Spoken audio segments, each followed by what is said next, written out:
Chapter 40 Manifestation of Gajanana. Om Shri Ganeshaya Namaha. Mudgalacharya continued the narration. With the passage of time, Danavas became more arrogant and greedy. The chief of Danavas said to Lobhasura, O Swami, O Lobhasura, please listen to our plea.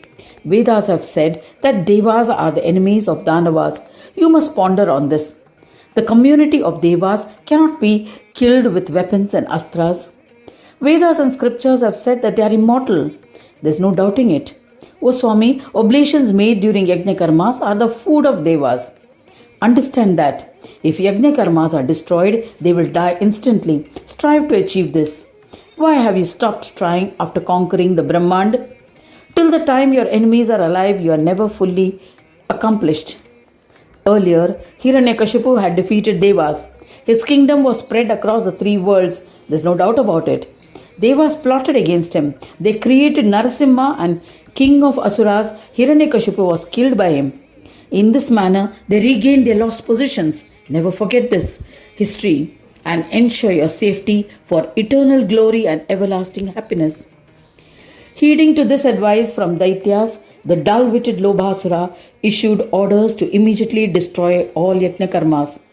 Obeying the orders of Lobhasura, Daityas like Gajasura and others immediately went about harassing and thrashing the Brahmins. They would interrupt Yajna Karmas with the sole intention of destroying the Yajna Karmas. They uprooted trees useful for conducting Yajna, slaughtered cows, destroyed holy pilgrimages. They demolished temples. Even if they saw a religious person, they would immediately kill him. They installed idols of Lobhasura everywhere.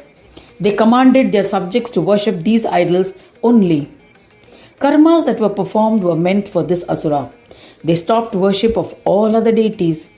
The words Swaha, Swada and Vashatkara, offerings to the sacrificial fire, were no longer heard. There was an enormous silence like that preceding a deluge.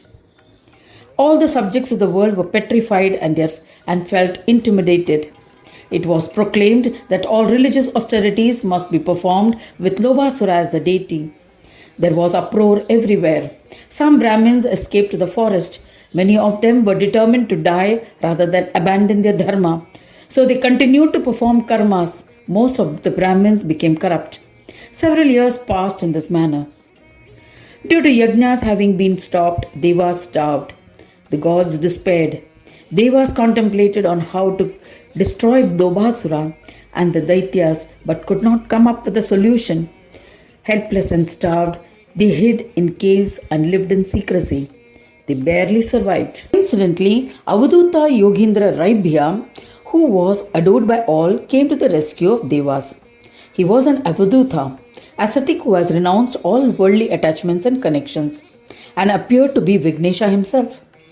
Shiva and all Devas who had been reduced to skin and bones bowed to him. They asked him for a solution to the destruction of Lobhasura. Raibhya, who knew the solution to all problems, felt compassion for the emaciated Devas and replied, O Vishnu, Shambhu and other Devas who want Lobhasura dead, listen carefully. Lobhasura is invincible, there is no doubt about it. Therefore, the only solution is to worship Ganesha and please him with faith and devotion. As a consequence, you will be able to defeat Lobhasura. The Lord of Buddhi himself will guide you by enlightening you. To achieve this, chant the Ganesh mantra in the prescribed manner. Advising thus, Raibhya initiated the Devas and Munis assembled there into the Ganesh mantra and departed. Shiva, Vishnu and other Devas rejoiced. They performed austerities and chanted the Ganesh mantra in the prescribed manner. They meditated and praised Gajanana daily in their worship. They tried to please him. They performed his puja with devotion and without eating anything for 100 years. Gajanana was pleased and manifested before the Devas. All chief Devas were filled with happiness on seeing him. Devas and Munis all bowed with reverence, performed his puja and with palms joined in reverence sang his praise. They stood up and again extolled him. O Gajanana, we bow to you. Obeisance to the one who is the origin of all. Our salutations to the one who does not have an origin, to the one who is self-originated. Our namaskara to the Lord of Obstacles, Vignapati and Ganesha, to Ananta, to Ekadanta, to Heramba, we bow to you. To the four-armed one, Chaturbhuja, to the Lord of all, Sarvesha, to the one worshipped by all, we bow to you. To the one who bestows all siddhis, to the one who exists in devas and asuras, to the driver of siddhi and buddhi, to the consort of siddhi and buddhi, we bow to you. To the one without attributes, to Ganesha, to the form of gunas, to the one endowed with attributes, to Maya, to the one endowed with Maya, to the driver of Maya, to the supreme being Paramatma, we bow to you. To Mahodara, who existed before all, to the most valiant one, to the one who resides in Swananda, to the one who grants Swananda, to the embodiment of yoga, we bow to you. To the form of yoga, to the Lord of yoga, to the bestower of yoga, yogic peace, to the Lord of Brahmas, to the supreme Brahma of Brahmas, we bow to you. To the one who is unsupported, to the one who supports all, we bow to you. To the one who is without the beginning, middle and end, to the one who is the beginning, middle and end, we bow to you. To the one who holds an axe and a goad, to the three-eyed one, to Mahodara, to the one who rides on Mushaka, to the one whose flag bears the emblem of a rat, we bow to you. To the one who bears all the effulgence, to the one who always bestows joy and happiness, to the protector of all, we bow to you. To the creator and the destroyer of the world, to the one who is devoid of attributes, to Gunadipa, we bow to you. To the one who is incorporeal, to the most supreme one, to the one who grants enjoyments, to the one without bondage, to the form of knowledge, to the one who resides to Buddhi of all and exists beyond it, to the one who is a form of Atma in an elephant form, we bow to you. To the one who is unmanifest and cannot be comprehended by a jiva, is symbolized by the syllable ga. However, that elephant face form can be visualized by yogindras through the practice of yoga. Just as humans and other beings are recognized because of their faces, yogis recognize you by symbols such as your Videha form. The Gajanana form endowed with an elephant face is a representation of the incorporeal Brahma. That is how Ganesha can be comprehended. O Gajanana, we bow to you. O Ganadhisha, how can we praise you enough?